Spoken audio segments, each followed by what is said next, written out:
여러분은 혹시 기독교의 야성을 회복해야 한다라는 말씀을 들어보신 적이 있으십니까?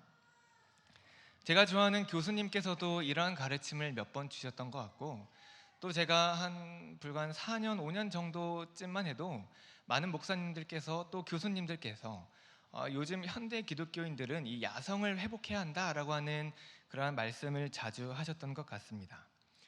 그러면서 제가 좋아하는 교수님께서 본인의 간증을 들려주셨는데요. 교수님이 교육 전도사로 사역하고 있을 때에 있었던 일이라고 합니다. 밤새서 사역을 위해 교회에 가서 밤새 철야 기도도 하고 찬송도 부르고 말씀도 읽으면서 그렇게 치열하게 사역했던 본인의 이야기를 들려주신 적이 있는데요.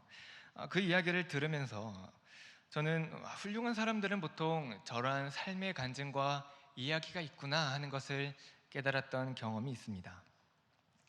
그러던 어느 날 저에게도 기회가 찾아왔습니다. 어머님께서 지금은 너무 좋아지셨지만 몇 년 전에 또한 몇 해 전에 내면적으로 많이 아픔을 겪으셨던 적이 있습니다. 그때 당시 저는 이 모교회에서 교육 전도사로 인턴이긴 했지만 아무튼 전도사로 사역을 하고 있었던 때였는데요.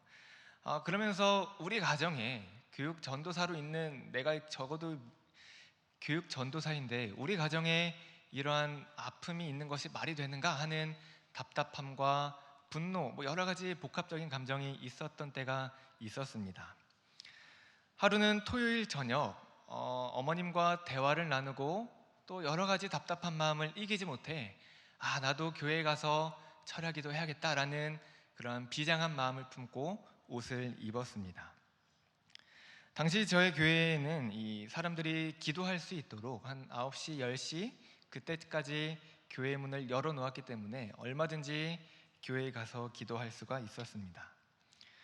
사찰 집사님께 인사를 드리고 저는 소예배실로 가서 자리에 앉았습니다.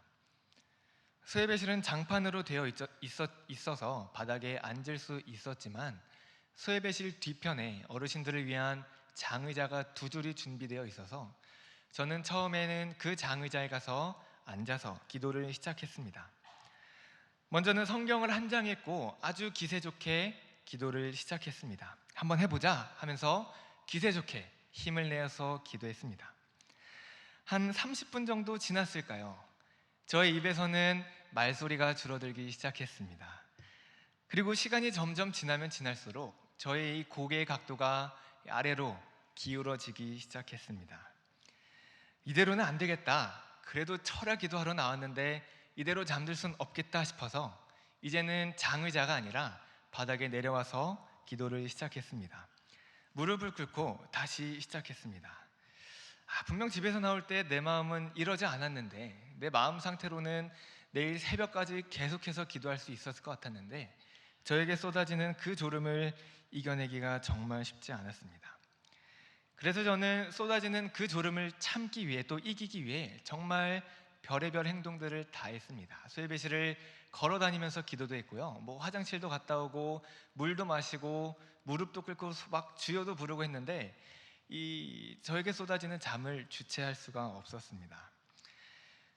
자정쯤 되었을까요? 저는 장의자, 성경책 올려놓는 그곳에 성경책이 아닌 저의 팔을 올려놓았고 엎드려 잠을 자기 시작했습니다. 그리고 새벽 2시쯤 저는 이 소예배실 뒤편에 켜져 있는 그 조명도 너무 눈부시다 생각돼서 조명도 끄고 다시 잠을 청했습니다. 그때의 실패감과 좌절감을 여러분은 혹시 아실까요? 혹시 이런 실패감을 맛보신 분이 계십니까? 나는 이대로 결코 훌륭한 사람이 될 수 없는 것인가? 결국 저는 새벽 4시쯤 교회의 문이 다시 열리는 그 시간에 집에 돌아가서 침대에서 푹 잤습니다. 아침까지 푹 잤던 경험이 저에게 있습니다. 다음날 아침 저희 어머님께서는 밤새 교회에 가서 기도하고 왔냐라고 물어보셨고 저는 그냥 교회 다녀왔다고만 대답했습니다. 한마디로 그냥 대실패한 것입니다.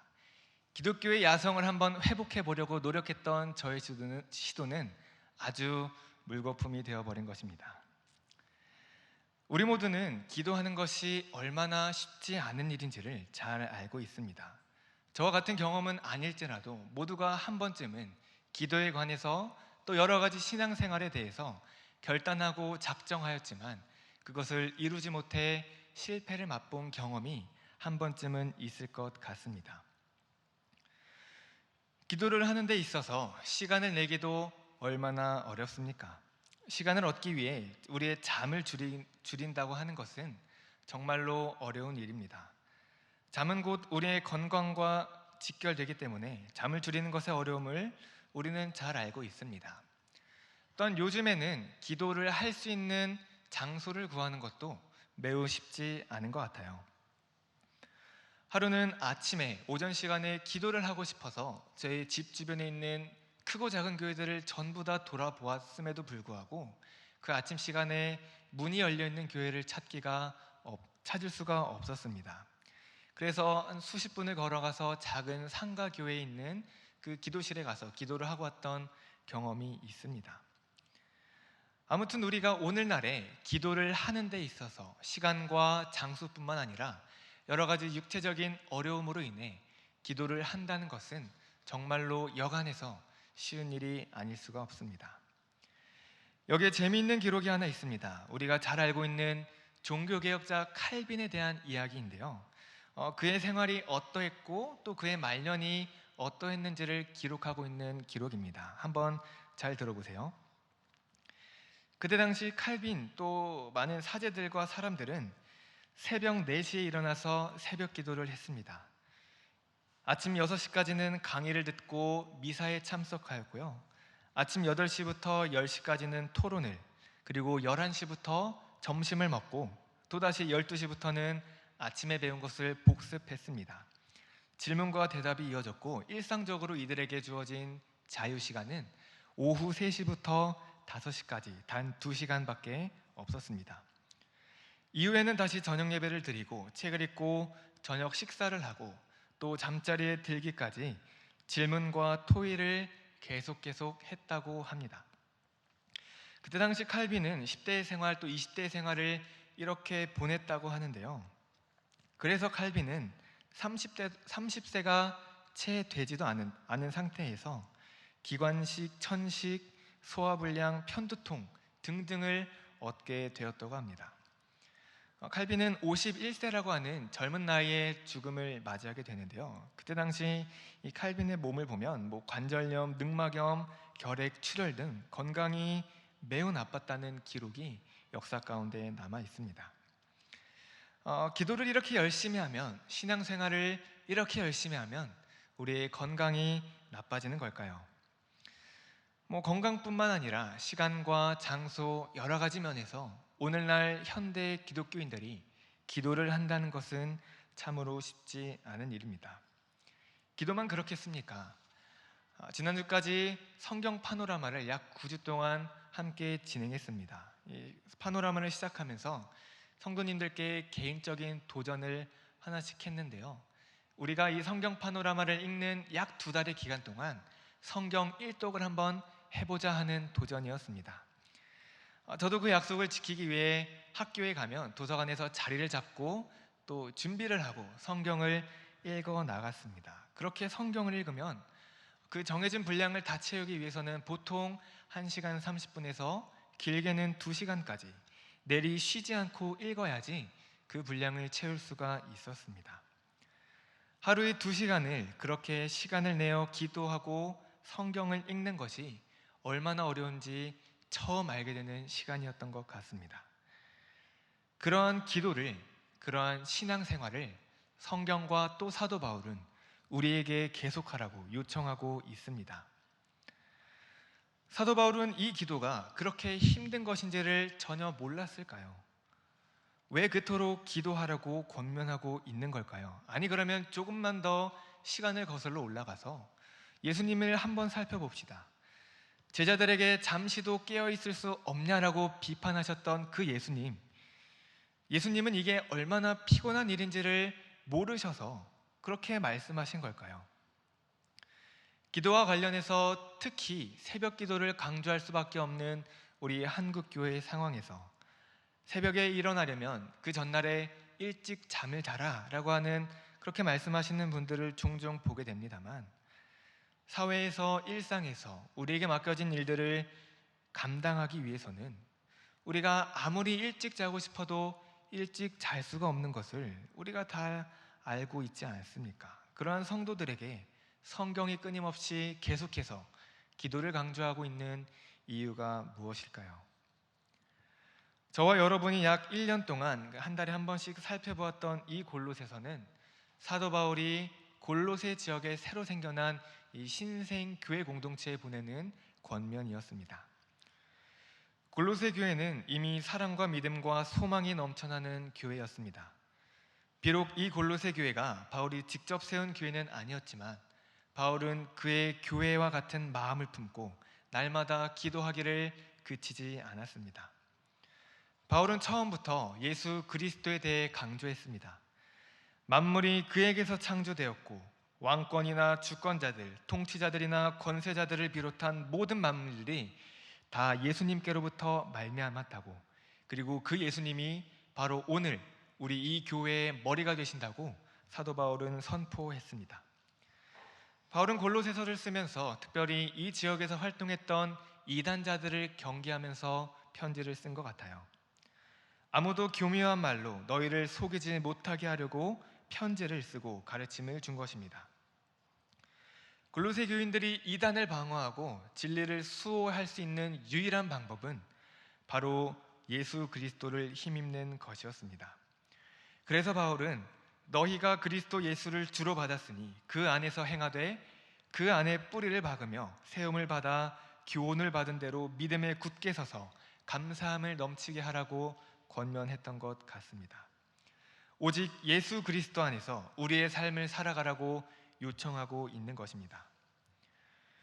이방인들이 주를 이루었던 이 골로새 교회에 부딪혔던 또 하나의 시험은 바로 할례와 관련된 것이었습니다. 그래서 사도 바울은 골로새 교회 교인들에게 너희는 손으로 하지 아니한 할례를 받았다고 이야기하며 그것이 곧 세례이며 그것으로 말미암아 우리가 예수 그리스도와 함께 일으키심을 받았다라고 말하고 있는 것입니다. 이제 골로새 교회 교인들에게 안식일이든지 율법이든지 그 어떤 것들로도 시험하거나 걸려 넘어지게 할 수 없었습니다. 그 이유는 바로 예수 그리스도를 믿었기 때문입니다. 골로새서를 통해서 바울이 끊임없이 강조하는 것은 바로 예수 그리스도였습니다. 그는 예수님을 설명하면서 우리가 예수님과 가까이 있을 때에 또 예수님과 멀리 떨어져 있을 때에 각각 어떠한 삶을 살게 되는지를 이야기하며 예수님을 중심으로 모시는 삶을 살라고 권면하고 있습니다. 예수님을 중심으로 모시는 삶, 사도 바울은 그것을 가리켜서 위의 것을 찾는 삶이라 이야기했습니다. 바울은 위의 것을 찾으라고 표현한 것입니다. 그리스도와 함께 살리심을 받은 사람들이라면 그 사람들은 반드시 위의 것을 찾고 위의 것을 생각해야 했습니다. 그와 동시에 이 땅을 살아가는 모든 성도들은 땅의 것을 죽이는 훈련을 같이 해야만 했습니다. 그것은 곧 음란과 부정과 사욕과 악한 정욕과 탐심, 분함과 노여움과 악의와 비방과 거짓말 등으로 대표되는 옛 사람의 모든 악한 행위를 포함하는 행동들이었습니다. 너희가 만일 예수님을 중심으로 모신다고 고백한다면, 새 사람을 입었다고 한다면 그에 걸맞게 새 사람의 모습을 취하라고 사도 바울은 권면하고 있는 것입니다. 그리고 우리가 다 나누지는 않았지만 사도 바울은 예수님을 중심으로 모신 삶은 결코 그 개인에게만 적용되는 것이 아니라고 이야기했습니다. 3장 후반부에 보시면 사도 바울은 아내들은 남편에게 복종하고 남편은 아내들을 사랑하며 괴롭게 하지 말아야 한다고 했습니다. 또한 자녀들은 모든 일에 부모에게 순종해야 했으며 아비들은 자녀를 노엽게 해서는 안 되었습니다. 종들은 모든 일에 상전에게 순종을 해야 했고 상전은 우리에게도 하늘에 계신 상전이 있음을 기억하며 종들에게 행동하라고 사도 바울은 그렇게 권면했던 것입니다. 이 모든 일들을 가능하게 했던 이유는 이 말을 듣는 골로새 교회 성도들이 모두 다가 예수 그리스도를 삶의 중심으로 모셔놓았기 때문입니다. 예수 그리스도로 인해 기업의 상을 주님께 받을 것을 믿는 믿음으로 성도들은 마땅히 이러한 행동을 보여줄 수가 있었던 것입니다. 이제 사도 바울은 오늘 본문에서 골로새서를 마무리하면서 추가적으로 또 결론적으로 골로새 교인들에게 필요한 권면을 주고 있습니다. 기도를 계속하고 기도에 감사함으로 깨어 있으라. 사도 바울은 기도하는 것이 곧 깨어 있는 것이라고 이야기하는 것입니다. 골로새서뿐만 아니라 사도 바울이 쓴 그의 편지들을 보면 몇 가지 뚜렷한 특징을 우리는 알 수가 있습니다. 그것은 그가 그의 서신을 마무리할 때에 대개는 보통의 경우는 기도로 함께 할 것을 요청하고 있다는 것입니다. 로마서 15장 30절, 형제들아 내가 우리 주 예수 그리스도와 성령의 사랑으로 말미암아 너희를 권하노니 너희 기도에 나와 힘을 같이하여 나를 위하여 하나님께 빌어. 에베소서 6장 18절, 모든 기도와 간구를 하되 항상 성령 안에서 기도하고 이를 위하여 깨어 구하기를 항상 힘쓰며 여러 성도를 위하여 구하라. 빌립보서 4장 6절, 아무것도 염려하지 말고 다만 모든 일에 기도와 간구로 너희 구할 것을 감사함으로 하나님께 아뢰라. 데살로니가전서 5장입니다. 쉬지 말고 기도하라. 형제들아 우리를 위하여 기도하라. 이처럼 바울의 권면의 끝은 항상 대부분이 기도할 것을 명령하고 있습니다. 제가 방금 말씀드린 이 본문뿐만 아니라 그 외에 많은 거의 대부분의 사도 바울의 편지에서는 서론, 본론, 결론 아무 곳이나 할 것 없이 끝까지 기도할 것을 강조하고 있습니다. 아무튼 사도 바울은 오늘 골로새 교회를 향한 그 권면에서도 마찬가지로 기도로 깨어 있으라고 권면하고 있습니다. 기도하는 것이 깨어 있는 것이라고 우리에게 가르치고 있는 것입니다. 성도들에게 있어서 예수 그리스도를 믿고 이제는 내 삶의 중심이 내가 아니라 예수님입니다 라고 고백하는 그 사람들에게 있어서 우리가 영적으로 깨어 있음을 알게 해주는 징표, 그 증거는 바로 기도함입니다. 기도를 여러 가지로 정의할 수 있고 또 표현할 수 있겠지만 적어도 오늘 이 골로새서 4장의 말씀을 기초로 하여 기도에 대한 정의를 내리자면 기도란 우리가 깨어 있음을 알게 해주는 하나의 사인인 것입니다. 내가 기도하는가 기도하지 않는가, 그것을 통해 내 삶의 중심이 예수님께 있는가 예수님께 있지 않는가를 알 수가 있습니다. 내가 기도하는가 기도하지 않는가, 그 시간을 통해 내가 영적으로 깨어 있는가 영적으로 깨어 있지 않는가를 알 수 있게 된다는 말입니다. 그러나 이 말씀을 들으면서 오해는 없었으면 좋겠습니다. 이 기도는 새벽 기도를 말하는 것이 아닙니다. 철야 기도를 말하는 것이 아닙니다. 이 기도는 내 삶에서 하나님과 교제하고 있을 때, 하나님과 관계 맺고 있을 때 자연스럽게 나오는 내 삶의 반응이요 내 신앙의 고백인 것입니다. 만일 성경에 나오는 기도에 관한 말씀들을 전부 새벽 기도나 철야 기도를 의미하는 것이라고 한다면 어쩌면 우리들보다도 이 말씀을 아주 철저하게 지키고 있는 유대인들이 우리보다 기도를 더욱더 잘하고 있다고 말할 수 있을 것입니다. 그렇다고 또 제가 새벽 기도를 나오지 말라고 말했다거나 금요철야 기도를 나오지 말라고 했다라고 이해하시면 그것은 정말로 큰일일 것 같습니다. 담임 목사님도 안 계신 상황에서 부교육자가 그런 말을 했다라고 한다면 정말 큰일이 나겠죠. 그러면 진짜 큰일 나는 겁니다. 기도의 시간과 장소와 집중도를 위해 예비된 이 새벽 기도와 금요 심야 기도에 관한 설교 말씀은 지난 금요 철야 때 우리 담임 목사님께서 아주 잘 말씀해 주셨기 때문에 그것으로 족하다 생각이 듭니다. 사도 바울은 성도들에게 기도를 계속할 것을 권면했습니다. 또 기도함으로 깨어 있을 것을 당부했습니다. 시간을 정해놓고 또 장소를 정해놓고 우리의 마음을 들이며 전심으로 드리는 그 기도와 예배 시간은 그 어떤 것들과도 바꿀 수 없는 아주 중요한 시간들입니다.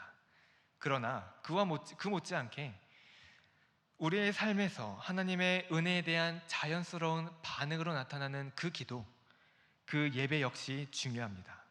성도들에게 기도란 우리가 깨어있음을 알게 해주는 하나의 증거가 되는 것입니다. 여러분은 기도하고 계십니까? 기도하고 계십니까? 다시 말씀드립니다. 이 말씀은 새벽 기도를 나오느냐를 묻는 질문이 결코 아닙니다. 그런 생각을 조금은 벗어나야 할 필요가 있을 것 같아요. 힘든 일이 있을 때, 또 감사한 일이 있을 때, 혹은 그냥 우리의 삶이 늘 그렇듯 평범한 상황에 있을 때 여러분은 기도하고 계십니까? 기도하는 것이 우리가 살아있는 증거가 된다고 반복해서 말씀드렸습니다. 그렇기에 우리는 기도해야만 하고 기도할 수밖에 없는 것입니다. 우리가 만일 그리스도 예수를 나의 삶의 주인으로 삼고 내 삶의 중심으로 삼았다고 한다면 우리는 기도해야 합니다. 기도함으로 깨어 있어야 합니다. 성경에는 기도 이외에도 우리가 성도들이 영적으로 깨어 있음을 알게 해주는 여러 증거들, 여러 표징들이 있다고 이야기하고 있습니다. 우리는 마땅히 그러한 일들을 행함으로써 현재 내가 올바른 신앙생활을 하고 있음을 확인하게 됩니다. 내가 깨어 있는지 잠들어 있는지를 확인하게 된다는 말씀입니다. 찬송 부름, 기도, 성경 묵상, 전도와 삶의 겸손함 등 이런 많은 것들은 우리로 인해 우리가 깨어 있음을 알게 해주는 하나의 영적인 또 신앙생활의 표징이 되는 것입니다. 우리는 이것들로 인해 내가 깨어 있음을 확인할 수가 있습니다. 저는 오늘로써 골로새서 말씀을 마무리하려고 합니다. 다음부터는 또 다른 말씀으로 여러분과 함께 깊이 나누어 보려고 하는데, 골로새서 설교를 마무리하면서 저 또한 사도 바울과 같은 권면으로 한 주간의 삶을 살아가시는 사랑하는 성도님들께 권면하기를 원합니다. 여전히 기도라고 하는 것은 우리의 삶에서 힘과 노력이 필요한 쉽지 않은 일이기는 하지만 기도하시기를 바랍니다. 기도로 깨어있는 살아있는 한 주간의 삶을 사시기를 주님의 이름으로 권면드립니다. 설교를 마치고 우리가 이제 찬송을 함께 부를 텐데요.